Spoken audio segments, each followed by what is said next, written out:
AI ವಿಡಿಯೋಗಳಿಂದ black mail, video ಮಾಡಿ ಪ್ರಾಣ ಬಿಟ್ಟ ಕೋಮಲ್.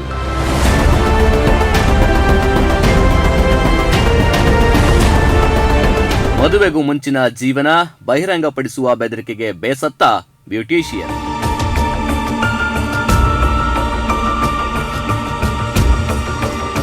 ಮೊಬೈಲ್ನಲ್ಲಿ ಸಿಕ್ಕಿವೆ ಹಲವು ವಿಡಿಯೋಗಳು, ತನಿಖೆಗೆ ಹೊಸ ತಿರುವು.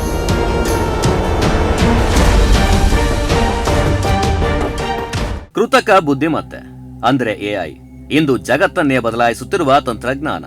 ಆದರೆ ಇದೇ ತಂತ್ರಜ್ಞಾನ ತಪ್ಪು ಕೈಗಳಿಗೆ ಸಿಕ್ಕರೆ ಎಂತಹ ದುರಂತ ಸಂಭವಿಸಬಹುದು ಎಂಬುದಕ್ಕೆ ಉತ್ತರ ಪ್ರದೇಶದ ಈ ಘಟನೆ ಎಚ್ಚರಿಕೆಯ ಗಂಟೆಯಾಗಿದೆ. 20 ವರ್ಷದ ಬ್ಯೂಟಿಷಿಯನ್, 2 ಮಕ್ಕಳ ತಾಯಿ, ಸಾವಿಗೂ ಮುನ್ನ ಕೆಲವೇ ಕ್ಷಣಗಳ ಮೊದಲು ತನ್ನ ಪತಿಗೆ ವಿಡಿಯೋ ಕಾಲ್ ಕಳಿಸಿ 4 ವಿರುದ್ಧ ಗಂಭೀರ ಆರೋಪ ಮಾಡಿ ಆತ್ಮಹತ್ಯೆ ಮಾಡಿಕೊಂಡಿದ್ದಾಳೆ. ಎಐ ಬಳಸಿ ನಕಲಿ ವಿಡಿಯೋ, ಮಾರ್ಫ್ ಫೋಟೋಗಳನ್ನ ಸೃಷ್ಟಿಸಿ ಬ್ಲಾಕ್ ಮೇಲ್ ಮಾಡಲಾಗ್ತಾ ಇತ್ತು ಎಂಬ ಆರೋಪ ಇದೀಗ ದೇಶಾದ್ಯಂತ ಆತಂಕ ಮೂಡಿಸಿದೆ. ಇದು ಕೇವಲ ಆತ್ಮಹತ್ಯೆಯ ಕಥೆಯಲ್ಲ, ತಂತ್ರಜ್ಞಾನದ ದುರುಪಯೋಗದ ಭಯಾನಕ ಮುಖ.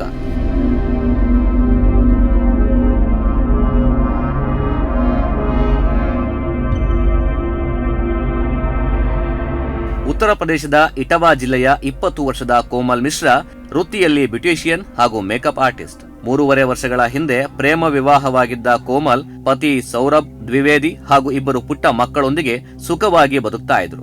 ಆದ್ರೆ ಕೆಲವು ತಿಂಗಳುಗಳಿಂದ ಅವರ ಜೀವನದಲ್ಲಿ ಅಜ್ಞಾತ ಭಯ ಕಾಡತೊಡಗಿತ್ತು. ಆತ್ಮಹತ್ಯೆಗೆ ಕೆಲವೇ ಕ್ಷಣಗಳ ಮೊದಲು ಕೋಮಲ್ ತಮ್ಮ ಪತಿಗೆ ಒಂದು ವಿಡಿಯೋ ಕಾಲ್ ಕಳಿಸಿದ್ರು. ಆ ವಿಡಿಯೋದಲ್ಲಿ ರುಬೀನಾ ಖಾನ್, ಸಬೀನಾ ಖಾನ್, ಅಭಿಷೇಕ್ ಸಿಂಗ್ ಮತ್ತು ರಿತೇಶ್ ರಾಯ್ ಎಂಬ 4 ಹೆಸರನ್ನ ಉಲ್ಲೇಖಿಸಿದ್ದಾರೆ. ನನ್ನ ಸಾವಿಗೆ ಇವರೇ ಕಾರಣ, ನನ್ನ ಬದುಕನ್ನ ಹಾಳು ಮಾಡಿದ್ದಾರೆ, ನಾನು ಸತ್ರೆ ಇವರಿಗೆ ಜೀವಾವಧಿ ಶಿಕ್ಷೆಯಾಗಬೇಕು ಅಂತೇಳಿ ಕಣ್ಣೀರಿನಲ್ಲೇ ಆರೋಪಿಸಿದ್ದಾರೆ. ಅಷ್ಟೇ ಅಲ್ಲ, ಮದುವೆಗೆ ಮುಂಚಿನ ತಮ್ಮ ವೈಯಕ್ತಿಕ ಜೀವನದ ಮಾಹಿತಿಯನ್ನ ಪತಿ ಹಾಗೂ ಅತ್ತೆ ಮಾವಂದಿರಿಗೆ ಬಹಿರಂಗಪಡಿಸುವುದಾಗಿ ಆರೋಪಿಗಳು ಬೆದರಿಕೆ ಹಾಕ್ತಾ ಇದ್ರು. ಈ ಬೆದರಿಕೆಯಿಂದ ತೀವ್ರ ಮಾನಸಿಕ ಒತ್ತಡಕ್ಕೆ ಒಳಗಾಗಿದ್ರು ಕೋಮಲ್. ಈ ಪ್ರಕರಣಕ್ಕೆ ಮತ್ತೊಂದು ಗಂಭೀರ ತಿರುವು ನೀಡಿರುವುದು ಪತಿ ಸೌರಭ್ ಅವರ ಹೇಳಿಕೆ. ಕೃತಕ ಬುದ್ಧಿಮತ್ತೆ ಅಂದರೆ ಎಐ ಬಳಸಿ ನಕಲಿ ವಿಡಿಯೋಗಳು ಹಾಗೂ ಮಾರ್ಫ್ ಮಾಡಿದ ಫೋಟೋಗಳನ್ನು ಸೃಷ್ಟಿಸಿ ಅವುಗಳನ್ನು ಸಾಮಾಜಿಕ ಜಾಲತಾಣಗಳಲ್ಲಿ ಹರಿಬಿಡುವುದಾಗಿ ಬೆದರಿಸಿ ಕೋಮಲ್ಗೆ ನಿರಂತರವಾಗಿ ಬ್ಲಾಕ್ ಮೇಲ್ ಮಾಡಲಾಗ್ತಾ ಇತ್ತು ಅಂತೇಳಿ ಪೊಲೀಸರಿಗೆ ತಿಳಿಸಿದ್ದಾರೆ.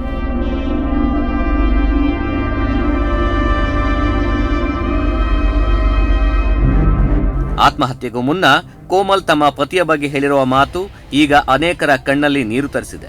ತನ್ನ ಪತಿ ತುಂಬಾ ಒಳ್ಳೆಯವರು, ಅವರು ನನ್ನನ್ನ ತುಂಬಾ ಪ್ರೀತಿಸ್ತಾರೆ, ನನ್ನ ಸಾವಿಗೆ ಅವರನ್ನ ಯಾರೂ ಕೂಡ ಹೊಣೆ ಮಾಡಬೇಡಿ, ಈ ನಿರ್ಧಾರ ನನ್ನದು ಅಂತೇಳಿ ವಿಡಿಯೋದಲ್ಲಿ ಹೇಳಿದ್ದಾರೆ.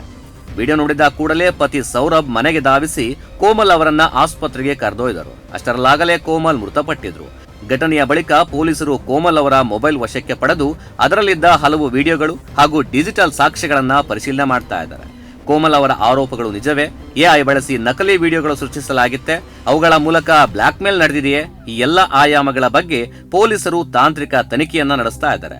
ಇತ್ತೀಚಿನ ದಿನಗಳಲ್ಲಿ ಎಐ ತಂತ್ರಜ್ಞಾನ ಬಳಸಿ ನಕಲಿ ವಿಡಿಯೋ, ಮಾರ್ಫ್ ಫೋಟೋ ಹಾಗೆ ಡೀಪ್ ಫೇಕ್ ಕಂಟೆಂಟ್ ಸೃಷ್ಟಿಸಿ ಜನರನ್ನ ಬ್ಲಾಕ್ ಮೇಲ್ ಮಾಡುವ ಪ್ರಕರಣಗಳು ದೇಶದಲ್ಲಿ ಹೆಚ್ಚಾಗ್ತಾ ಇವೆ. ಒಂದು ಕ್ಲಿಕ್ಕಿನಲ್ಲಿ ಸೃಷ್ಟಿಯಾಗುವ ನಕಲಿ ವಿಡಿಯೋ, ಒಂದು ಸುಳ್ಳು ಚಿತ್ರ ಒಬ್ಬರ ಬದುಕನ್ನೇ ನಾಶ ಮಾಡುವ ಮಟ್ಟಕ್ಕೆ ತಲುಪ್ತಾ ಇದೆ. ತಜ್ಞರ ಪ್ರಕಾರ ಇಂತಹ ಬೆದರಿಕೆ ಎದುರಾದ್ರೆ ಭಯ ಪಡುವ ಬದಲು ತಕ್ಷಣ ಸೈಬರ್ ಪೊಲೀಸ್ ಠಾಣೆ ಅಥವಾ ಸ್ಥಳೀಯ ಪೊಲೀಸರಿಗೆ ದೂರು ನೀಡುವುದು ಅತ್ಯಂತ ಮುಖ್ಯ ಅನ್ನುವುದು ಮಹತ್ವದ ಸಲಹೆಯಾಗಿದೆ. ಮಂಜುನಾಥ್ HR, ಕ್ರೈಮ್ ಡೆಸ್ಕ್, ಪ್ರಗತಿ ಟಿವಿ, ತುಮಕೂರು.